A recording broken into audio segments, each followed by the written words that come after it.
Shine परिवार के आप सभी कस्टमर, सभी एसोसिएट, आप सभी को Rashid Naseem, chairman shine group का प्यार भरा नमस्कार।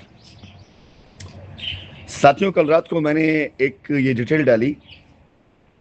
शायद आप में से बहुत से लोग ये बात ना समझ पाए हो कि इस डिटेल का मतलब क्या, इसलिए मैं इसको अपनी वॉइस रिकॉर्डिंग में आप लोग बताना चाहता हूँ।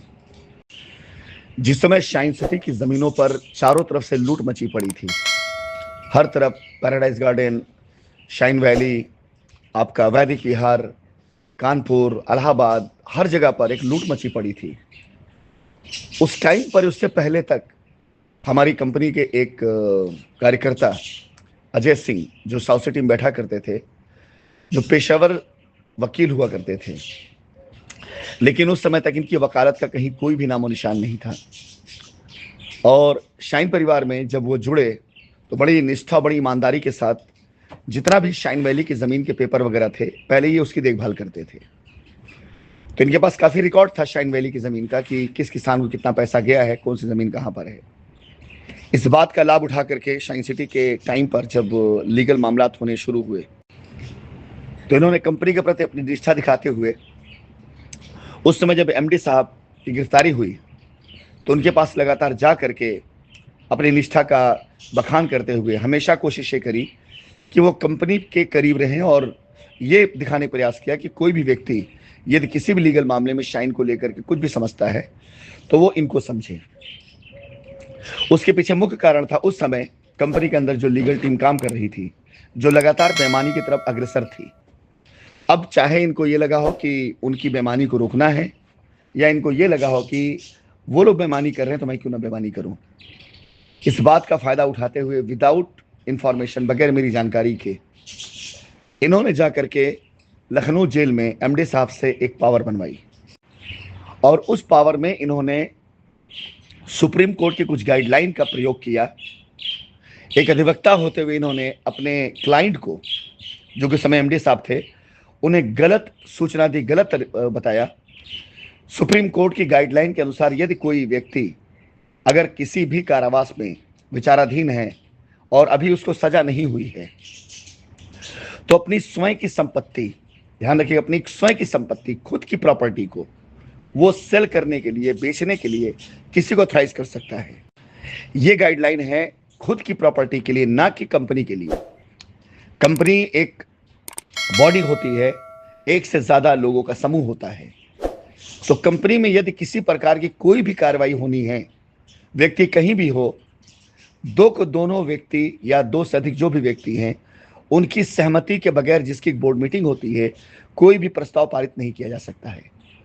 इन तथ्यों को छिपाकर, मात्र इतना तथ्य सामने रखकर, इन्होंने कंपनी के managing director mister Asif Naseem को झूठ बोल करके कि बहुत से लोग बाहर ऐसे हैं जो एफआईआर करा के बैठे हैं और वो सेटलमेंट के लिए तैयार हैं, यदि आप हमें मौका दें तो हम उन सभी लोगों के जमीन को रजिस्ट्री करके सेटलमेंट करके कोर्ट में लगा सकते हैं।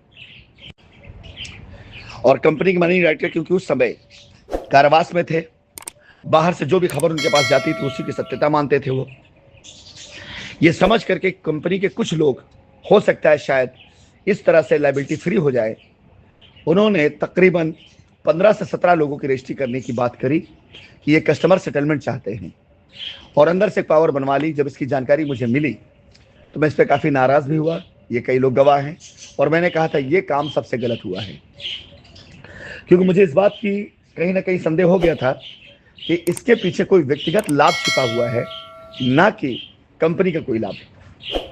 हुआ भी यही। माननीय उच्च न्यायालय इलाहाबाद में मुद्दा उठाया गया और इस बात की बाकायदा जांच कराई गई। वो जो ऑथराइजेशन लेटर था वो एज पर लॉ सत्य पाया गया, सही पाया गया कि हाँ, वो बनाकर उसकी प्रक्रिया वो सही थी, गलत नहीं थी। लेकिन कंपनी एक्ट के तहत ये लेटर गलत है, ये भी जांच रिपोर्ट में एजेंसी ने लगाया कि जब तक दोनों डायरेक्टर की बोर्ड मीटिंग नहीं होती तब तक इस लेटर की, इस रजिस्ट्री की कोई वैधता नहीं है, और ये रिपोर्ट लगाई जा चुकी है। उसके कारण जितनी रजिस्ट्रियां हुई है बीच में, एक रिपोर्ट है जो मैंने इसका एक पेज सिर्फ आपके सामने रखा है। इसमें दिखाया गया कि ऐसी कौन सी रजिस्ट्रियां थी उस समय जो कराई गई, जिसके अंदर सारी रजिस्ट्रियों को लिया गया है, और ये ईओडब्ल्यू के द्वारा निकाली गई रिपोर्ट है। फिलहाल मैं मुख्य बात पर आता हूं। मिस्टर अजय सिंह ने उस समय कंपनी की परिस्थिति का लाभ उठाते हुए श्यामलाल के नाम पर अथॉरिटेशन जो बनाया, उससे अपने परिवारजन या ऐसे लोगों को रजिस्ट्रियां कराई जिससे इनको पैसा मिला। पैसा इन्होंने स्वयं के अकाउंट में लिया, अपने परिवारजनों के अकाउंट में लिया, पैसा इन्होंने नगद में लिया। और जब उसके बाद लोगों ने जमीन पे कब्जे की बात की, रजिस्ट्री की बात करी, पैसा इन्होंने लोगों से लिया। उसमें से कुछ लोग रजिस्ट्री कर दी, लेकिन कुछ ऐसे भी हैं जिनका पैसा इन्होंने रख लिया और रजिस्ट्रियां नहीं करी। जब उन्होंने से पैसे की मांग करी तो इन्होंने झूठ बोल करके कि पैसा हमने कंपनी को दे दिया, और ये कह करके कि जाइए रजिस्ट्री नहीं हो रही, कंपनी FIR कर दीजिए। कस्टमर को फिर से भड़काने की कोशिश की। ऐसे साक्ष्य और ऐसे गवाह मेरे पास मौजूद हैं जिन्होंने पैसा इनको दिया या इनके अकाउंट में दिया, और उसके बाद इन्होंने आधा अधूरा पैसा जहां से प्राप्त हुआ था उस पैसे को लेने का फॉलो भी किया है इन्होंने, जिसके चैट हमारे पास मौजूद है सबूत के तौर पर कि किसी कस्टमर ने इनको आधा पैसा दिया और पैसा नहीं दे पाया। जब वो इनसे रजिस्ट्री की बात करने लग गया तो इन्होंने उसको धमकाया, अपशब्द का प्रयोग किया और साथ ही साथ बाकी पैसे की मांग करी। खैर, ये सारी कहानियां आपको सुनाने की नहीं है, सिर्फ एक इन्फॉर्मेशन है ताकि जो लोग इससे पीड़ित हैं वो एकत्रित हो जाएं और आ करके एक प्लेटफॉर्म के ऊपर अपनी अपनी बात रख लें ताकि उनके पैसों को सुरक्षित कराया जा सके। जितने भी लोगों की रजिस्ट्रियां श्यामलाल के द्वारा की गई हैं उन सब को नोटिस जानी शुरू हो जाएगी अब, क्योंकि जांच चालू हो चुकी है। आके उनको जवाब देना होगा कि रजिस्ट्री कैसे कराई उन्होंने।